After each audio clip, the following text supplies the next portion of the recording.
1966 nació el Torino, concebido por el prestigioso diseñador italiano Pininfarina y fabricado en la planta cordobesa de Industrias Kaiser Argentina. Fue un auto que se ganó el corazón de los argentinos. Su popularidad lo convirtió en el auto nacional por excelencia. Es un ícono de nuestra industria nacional. Es inoxidable.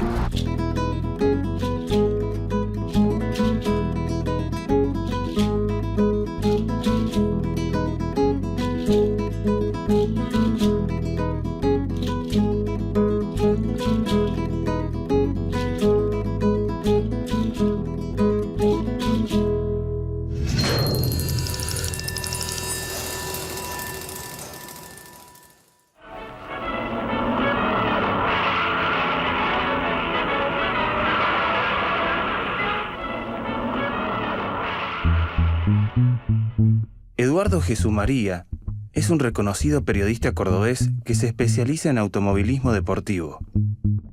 Él fue testigo del surgimiento del Torino. El gobierno de Perón establece un plan quinquenal que indicaba la posibilidad de que industrias extranjeras se radicaran en la Argentina. Con ese motivo, el brigadier Juan Ignacio San Martín, que era el director de la fábrica de aviones, viaja a los Estados Unidos, ve a distintos empresarios, se entrevista con Henry J. Kaiser, que había comprado la Willys, y lo invita a que se establezca en la Argentina. Se funda aquí Industrias Kaiser Argentina en el año 1955. ICA, Industrias Kaiser Argentina, era una sociedad mixta integrada por la Kaiser de Estados Unidos, el Estado a través de IAME, Industrias Aeronáuticas y Mecánicas del Estado, y grupos privados argentinos.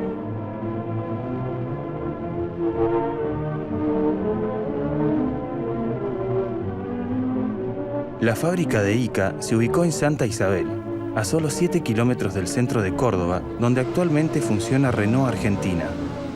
Acá en el costado estaba la zona de caja de velocidad y aquí la zona donde se ponían a punto los carburadores. El Torino nació en la mente de MacLeod cuando vio cómo evolucionaba el mercado. Lo que se buscaba era un vehículo que tuviera el beneplácito del público argentino, que se inclinaba más hacia un diseñador europeo. Entonces fue que se contactaron con Pininfarina, que era el número uno en aquel momento en lo que se refiere a diseño de carrocería.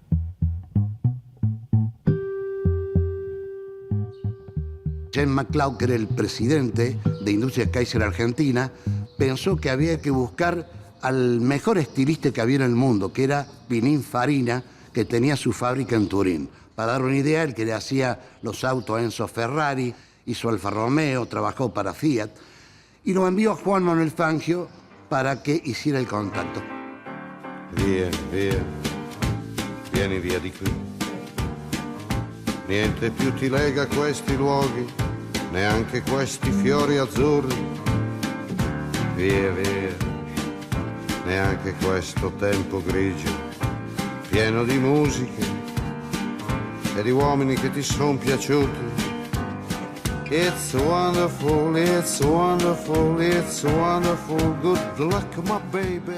Una vez que estuvo el auto listo, James MacLeod, que se encontraba en Turín, le habló a Guido Perazzolo, uno de los funcionarios también de ICA, y le dijo: no tenemos nombre del auto y lo vamos a presentar mañana. ¿Qué le parece el nombre de Torino? Porque el auto fue hecho en Turín, en lo de Pininfarina. Y el logotipo, un toro parado sobre dos patas, que es un escudo heráldico que utilizaban muchas fábricas de Europa. Estuvo de acuerdo James MacLeod y así nace el Torino. En 1966 sale a la venta el Torino en dos versiones. El 300 sedán 4 puertas y el 380 W Coupé de mayor potencia con 3.770 centímetros cúbicos, 175 caballos de fuerza, 3 carburadores y una velocidad máxima de 199 kilómetros por hora.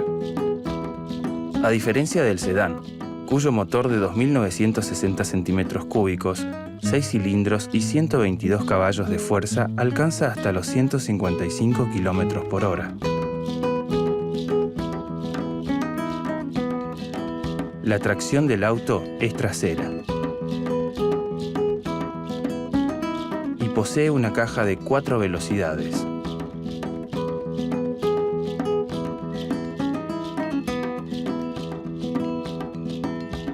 Ica tenía entre sus filas nada menos que a Oreste Berta, un joven estudiante de ingeniería, mecánico y autodidacta, con un futuro brillante en el automovilismo. ¿Cuál es el plan de trabajo que se está realizando en estos momentos, que veo que es bastante intenso? Bueno, en vista de la poca cantidad de carreras que tenemos en este momento, nos estamos dedicando un poquito a hacer coches para los clientes. Sintéticamente, ¿cuántas máquinas estás atendiendo junto con tu equipo en este momento? ¿Y quiénes son, aparte de las dos libres, el Cooper Tornado, el motor de Tulio, tengo entendido, el auto de Tempone, y quién más? Bueno, hay unos cuantos más. Estamos haciendo alrededor de 10 motores entre Renault y Torino. Estaba trabajando en Estados Unidos para Kaiser Jeep. En el último tiempo que estuve, después de haber cumplido un ciclo de un poco más de un año, me ofrecieron trabajar acá en Ica y volví al país y ahí empecé. Durante el tiempo que yo trabajé allá, trabajaba 8 horas en la fábrica, en diferentes puestos de la fábrica, y después por mi cuenta había pedido permiso para trabajar en experimental y iba a trabajar en la parte experimental en el desarrollo del motor Tornado. Así que cuando yo vine acá conocía todos los detalles.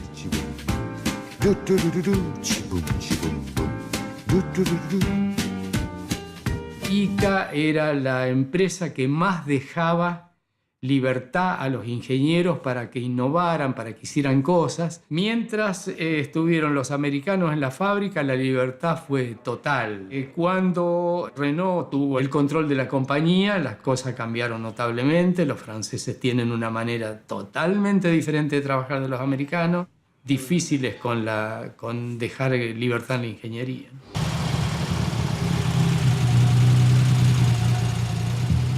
El motor que vino fue un motor que no daba muchos resultados de sus prestaciones en Estados Unidos, y acá fue tomado por los ingenieros, ¿no es cierto?, nuestro, y se logró hacer una evolución del motor, o sea, de 4 bancadas A 7 bancadas. a 7 bancadas.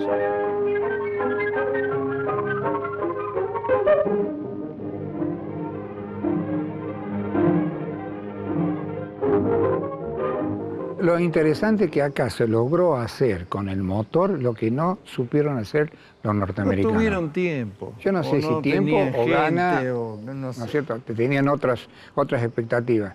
Pero evidentemente acá fue un éxito.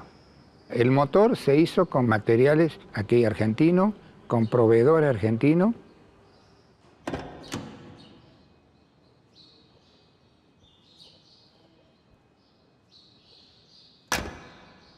El Torino se presenta finalmente en el Autódromo de Buenos Aires en 1966. A la prensa primeramente y luego a los concesionarios. Quien les habla tuvo la oportunidad de subir a uno de los 3 modelos que se presentaron. Con Juan Manuel Fangio manejando fuimos en la 380W, que era el auto picante que había presentado la fábrica pensando en correr en turismo de carretera.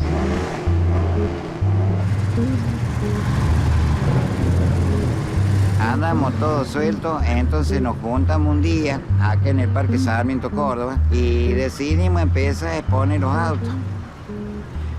Hay una jerga torinera que dice que el Chevrolet y el Ford es el Boca y el River, pero el Torino es el auto de la selección nacional, porque en el 69 tuvo un país hinchando por el auto. El orgullo que tenemos nosotros que es un auto netamente hecho acá en Argentina, porque estaba en Renault y hasta las tuercas se fabricaban acá de las ruedas.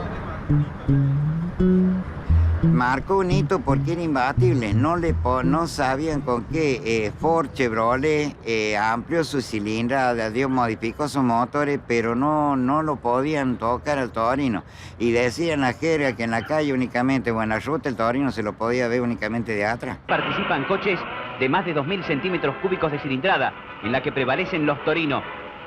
8 son las máquinas anotadas para este evento, que ofrece atractivo desarrollo. Entre Raúl Jaras, Horacio Cuitiño y Larry se establece reñida y pareja lucha.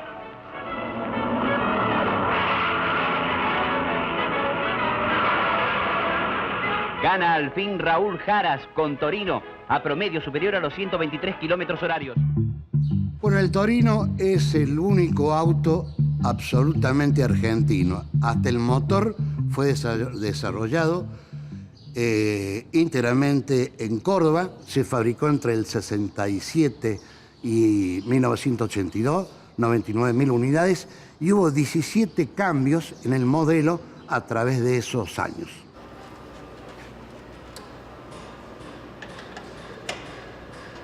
Bueno, vamos a revisar el filtro de aire, un poquito los niveles del líquido de freno y habría que purgarle un poquito el embrague. Un producto netamente nacional, cordobés, hecho por gente de Renault en esa época, Ica Renault en esa época, en un sector que se llamaba experimental, donde se hacían los desarrollos y se experimentaban cosas nuevas. Bueno, lo armamos nomás y salimos a dar una vuelta a ver qué pasa.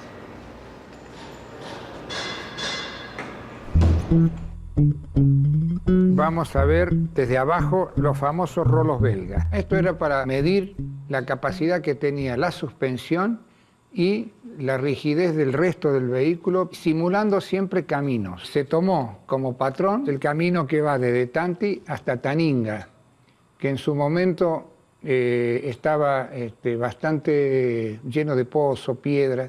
Entonces se simula la condición que va a sufrir un vehículo en cuanto a la suspensión y las fijaciones de los ejes delantero, eje trasero, etcétera, etcétera. Los distintos modelos de Torino pasaron por acá y realmente no tuvimos problema en cuanto a las prestaciones de amortiguadores, resortes, fijaciones, etcétera, etcétera, ¿no? Esto tiene la virtud de que debe ser el único elemento que queda históricamente de la puesta en producción del vehículo Torino.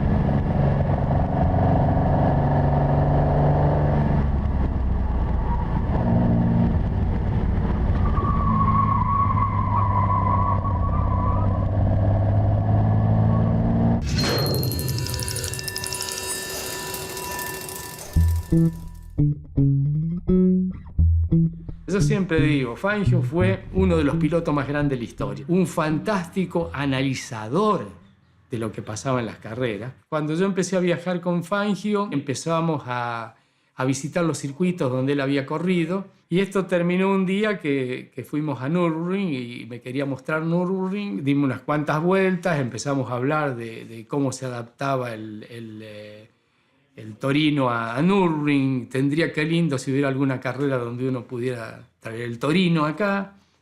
Y ahí nos enteramos de que había una carrera de 84 horas que se había empezado a hacer y dijimos, este es un lugar para venir. La famosa 84 horas de Nürburgring, una carrera de resistencia donde corrían todo tipo de autos de calle, digamos así, y que era una vidriera para poder mostrar cuál era un vehículo superior a otro. Fangio lo llevó a dar unas vueltas al circuito. Recordemos que Fangio había ganado en 3 oportunidades en Fórmula 1 en Nürburgring. Lo conocía como la palma de su mano. Eran 22 kilómetros con 176 curvas y había que memorizarlo. Y Fangio le dijo, vayan tranquilos, hagan un promedio de 12, 13 minutos por vuelta y vamos a andar bien.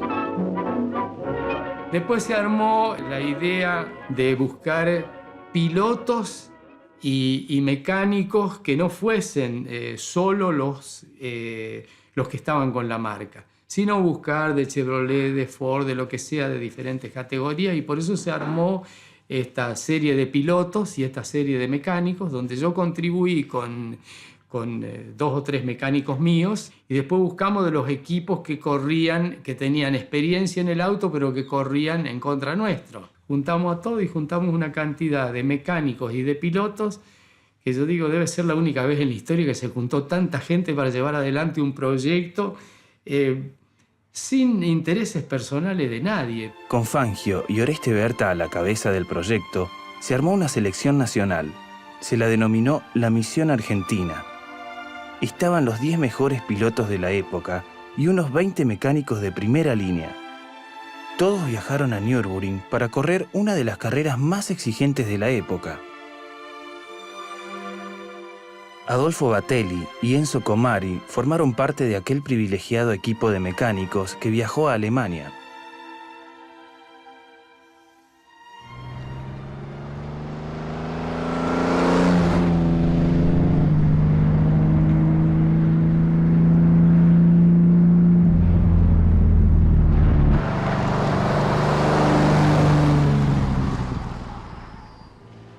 De la planta de Renault éramos 12.600.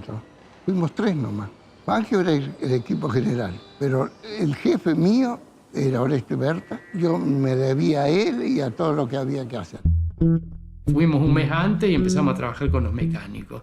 Y trabajábamos todos juntos, donde todos obedecían mi orden como si fuera una cosa... no hay otra cosa que se pueda hacer, hay que hacerlo y contentos todos. Y trabajaban en conjunto, todos juntos, todos tirando para adelante. Gente que en las carreras, digamos, había una pica tremenda entre ellos. Éramos conscientes que lo único que a nosotros nos interesaba es que la Argentina tenía que ser mejor que los europeos.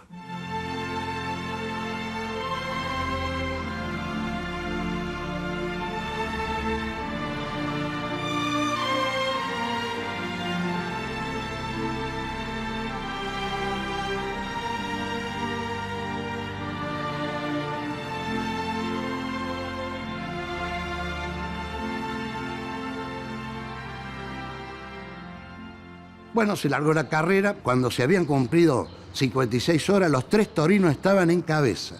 Algo que sorprendió a toda la prensa mundial, porque estaban delante de los Porsche, Alfa Romeo, Lancia, Fiat. Fueron realmente 4 días sin parar. La carrera se largó y terminó a las 84 horas. Imagínate el esfuerzo físico de los mecánicos, de los pilotos.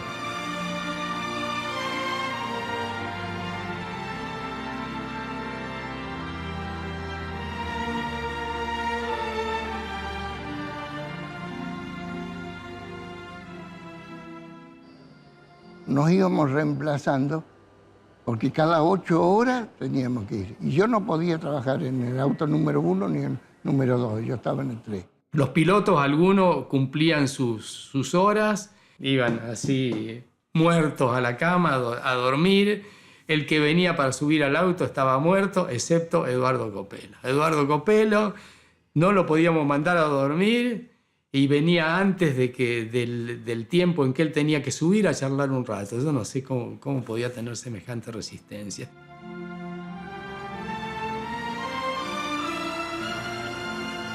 Durante 36 horas, los torinos se mantuvieron entre el primer y tercer puesto de la clasificación.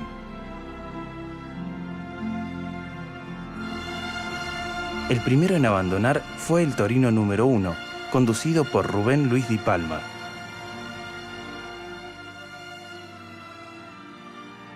El auto se fue de pista tras quedar sin luces en una zona sinuosa. Jorge Cupeiro, con el número 2, con este coche, se va por la lluvia del circuito y cae en una zanja. No lo puede sacar al auto porque no se podía pedir ayuda. Quedó el torino número 3, con Copelo, Larry y Rodríguez Canedo. Había un montón de autos, una cantidad de autos que tenían el escape roto. Y de a poco se fueron arreglando todo. Y el único que quedó haciendo ruido fue el auto nuestro. Pero nadie nos había dicho absolutamente nada.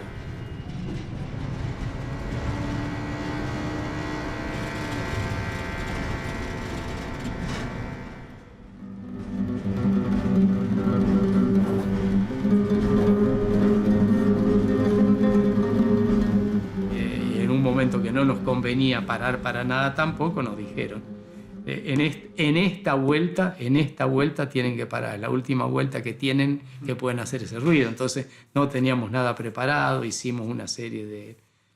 Por ahí alguna argentinada entre medio. Si podía lo arreglaba el chofer y no penalizaban. Pero si entraba a boxe, por cada minuto que perdía, una vuelta. La vuelta era de 15 minutos, así que si se quedaba 3 minutos, perdía, ¿no es cierto?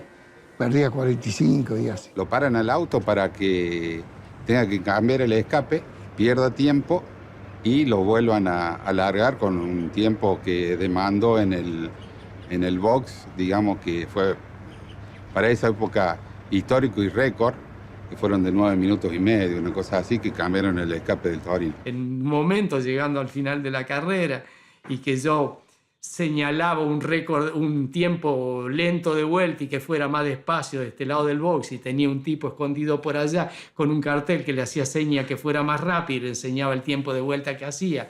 Y Juan estaba sentado en una reposera así, como medio dormido, y en una de esas me dice, vení para acá. Dice, ¿no te parece que estás haciendo una macana? Dice, falta un rato para terminar, es mejor que terminen tercero o cuarto y no abandonar la carrera. Si abandonan la carrera nadie va a saber que corrimos. Dice, si terminamos ahí hacemos...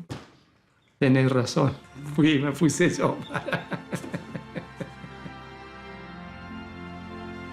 Prácticamente en la última vuelta, el coche argentino, la realidad argentina, prácticamente con un triunfo en Europa. Aquí en Nürburgring, el Torino argentino está paseando, se está mostrando como gran máquina y está logrando un triunfo verdaderamente sensacional. La penalización por vuelta lo saca a todos nosotros, un triunfo realmente maravilloso.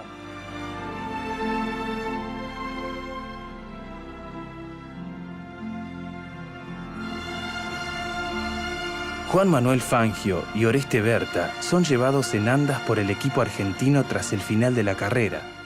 En Argentina, el público seguía la epopeya a través de la radio.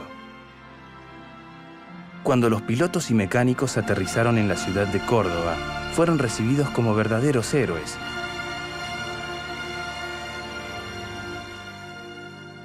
Una larga caravana liderada por trailers con los 3 torinos atravesó la ciudad, que aplaudió de pie a sus hijos dilectos, los productos de Ica Renault.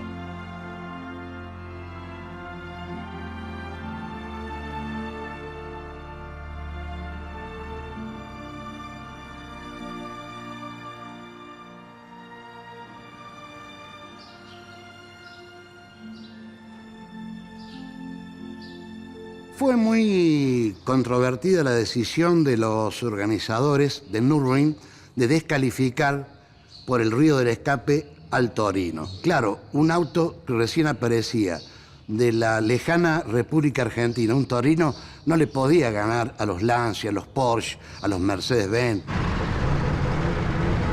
No podían concebir que un auto de los gauchos, como nos dicen ellos, ganara las 84 horas de Nürburgring en esa oportunidad. Siempre en el fondo de mi corazón fui muy argentino. Y siempre creí que podíamos demostrar que en la Argentina podíamos hacer cosas a nivel de lo mejor del mundo.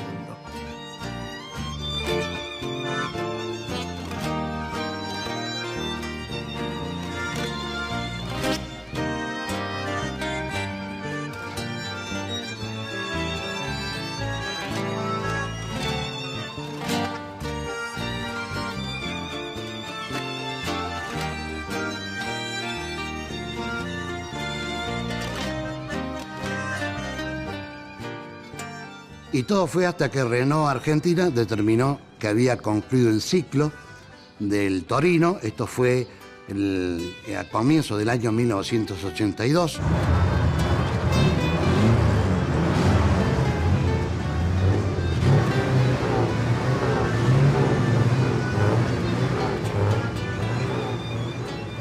Ese es el anhelo. No se llame Torino, que se llame como que se llame, pero que se vuelvan a abrir las fábricas nacionales, que se vuelva a promulgar la mano de obra propia. Pero dijo un torinero, que cuando vos te morís, el corazón se para, pero el alma no. Y en el alma lo tenemos al torero.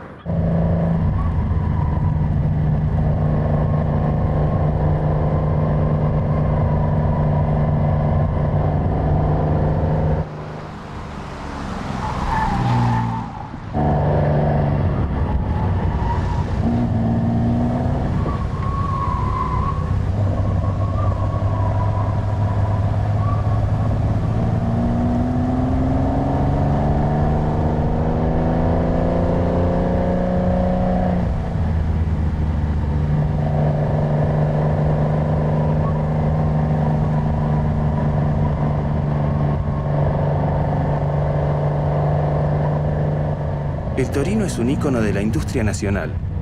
Aún hoy es sinónimo de velocidad y potencia. Es nuestro, es inoxidable.